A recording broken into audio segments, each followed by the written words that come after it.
son indicativos muy precisos en la persona con percepción. Visualizaciones en el rabillo del ojo, que es uno de los primordiales. La comunicación, vamos a ponerlo sensitiva, psicosensaciones, acuérdense, estados, no sé, estados de depresión, estados de miedo, estados de alegría, ¿no? De todo ese tipo de situaciones. Pueden ser visiones, es decir, una persona receptora puede estar entrando tal vez a la Torre de Londres, y en la Torre de Londres en algún punto se le viene una imagen de la época donde fueron pues hechos muchos de estas entidades fantasmas en aquel entonces. Es como un flashback, es como si esa persona pudiera tener la capacidad de retroceder en el pasado y ver esas imágenes, pero son flashes, es decir, no pasa la película completa. Ahí es donde empiezan a interpretar los pseudo mediums, que no son mediums, ya lo hemos dicho, ¿no? Que empiezan a interpretar. Pueden ser que sea un flashazo y ya les hicieron toda una película, ¿saben? Entonces el receptor, por lo regular, que tiene percepción extrasensorial, simplemente ve un flashazo de algo, una escena específico. Pudiera ser, no sé, en la Torre de Londres, una escalera donde pasan varias personas, y ese es un destello al momento que ese testigo receptor está visitando la Torre de Londres o está escuchando al guía de turistas. Muchas veces se empieza a tergiversar esas versiones y empiezan a pensar que es parte de la atmósfera, y de repente lo dejan a un lado. El testigo receptor hay veces que ni se da cuenta, ¿ok? Bueno, esa es otra comunicación. Otra es el habla, pero ojo, no es una plática. Es decir, puede escuchar alguna palabra específica, puede escuchar alguna frase no tan completa. Pueden ser como frases muy tenues, como un necesito, quiero, o hazme caso, o ya viste eso. Solamente son como esas frases pequeñas, y algunas veces, o la mayor parte de las veces, son sílabas. Entonces el testigo receptor puede cachar eso y puede decir en el momento: ¿quién me habló? A ver, espérame, no, yo estaba platicando contigo y escuché la voz de un hombre adulto mayor que se acercó a mí y me dijo esto. Ese es otro tipo de percepción y es otro tipo de interacción, de comunicación. Pero ojo, el receptor tal vez en ese momento no se está dando cuenta, o posiblemente sí se ha dado cuenta, pero le da miedo.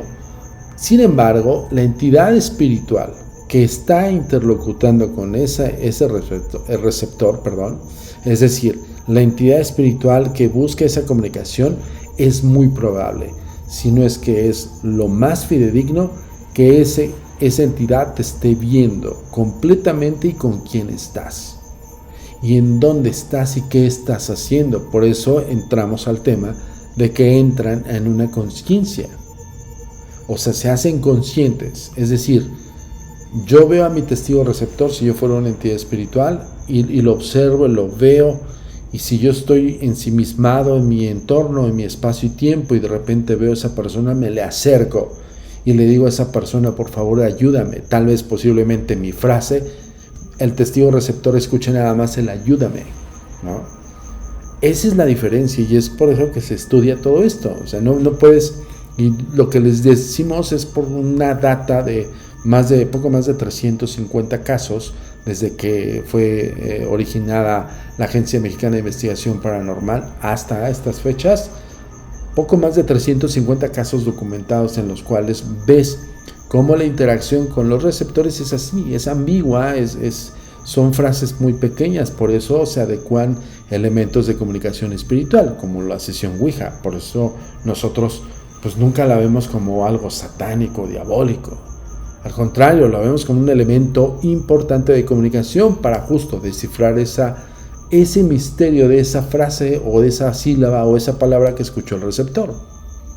Ya entienden por qué los conceptos y el por qué siempre digo que son rompecabezas, porque literal, pues estamos hablando de un rompecabezas que posiblemente no sabemos quién o cómo lo estructuró el receptor en su mente. Sí queda grabado, evidentemente, porque le afecta, lo impacta y nos lo platica. Esa es la gran diferencia. Entonces, bueno, ese es un entendimiento de cómo puede haber una interacción. Cuando ya hay una interacción onírica, ya son cuestiones más profundas. Pero hay que hacer un receptáculo de bitácora de sueño para poder empezar a leer el subconsciente en estado onírico, es decir, en el estado del sueño profundo, el estado REM, Rapid Eye Movement, que es el sueño con imágenes.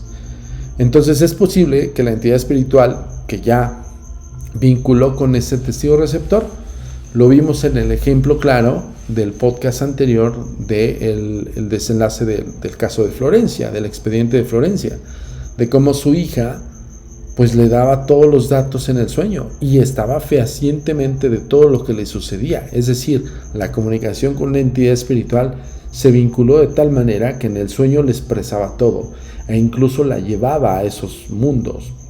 Hablando del episodio de Bakú, Pato y la niña fantasma. Si no lo has visto, no dejamos ligas de descripción, pero si estás aquí en el canal de los Agentes de Negro, date una vuelta a nuestro canal y el último video que subimos antes de este es el caso de Florencia, el desenlace. Vean y analicen el sueño de Florencia y el sueño de su hija.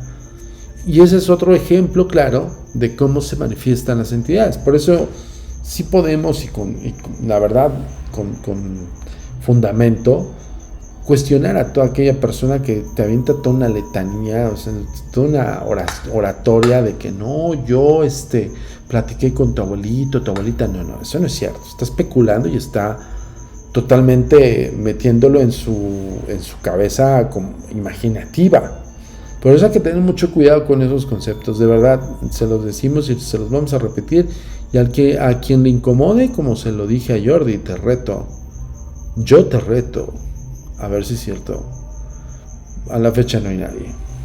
Así de sencillo. Si nosotros lo hicimos, les voy a contar un chisme. Un chisme muy bueno. Cuando yo hice milagros decodificados para History Channel, esto fue en el 2016, si no me recuerdo, 2015-2016. Quien no ha visto esa serie, para History Channel hicimos, me invitaron para dar un punto de vista de los posibles milagros.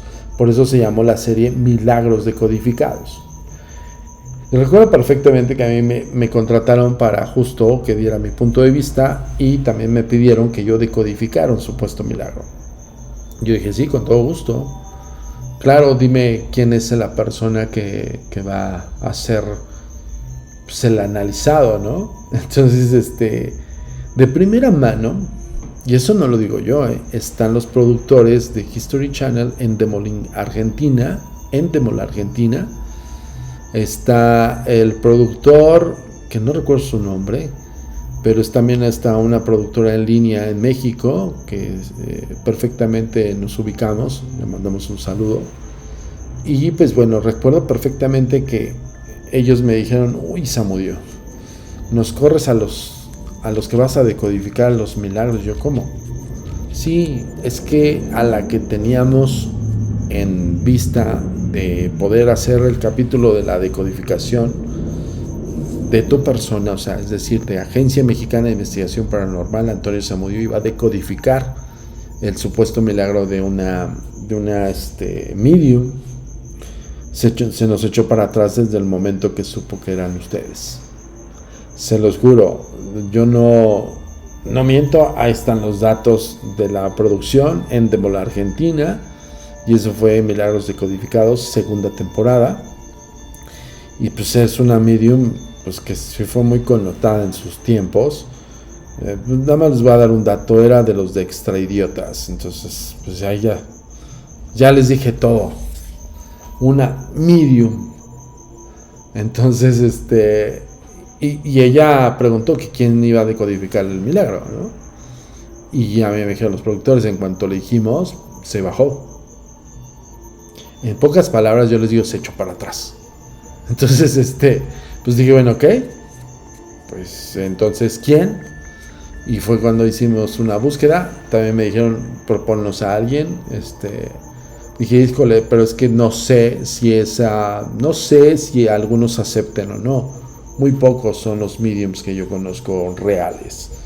Y pues ya no hay necesidad de hacerles comprobaciones, porque incluso nosotros hemos hecho comprobación a esos mediums. Pero en ese entonces no tenía la mano, no tenía en la agenda decir, pues háblale a tal. Y recuerdo perfectamente, incluso estuvo ahí en esa temporada René May,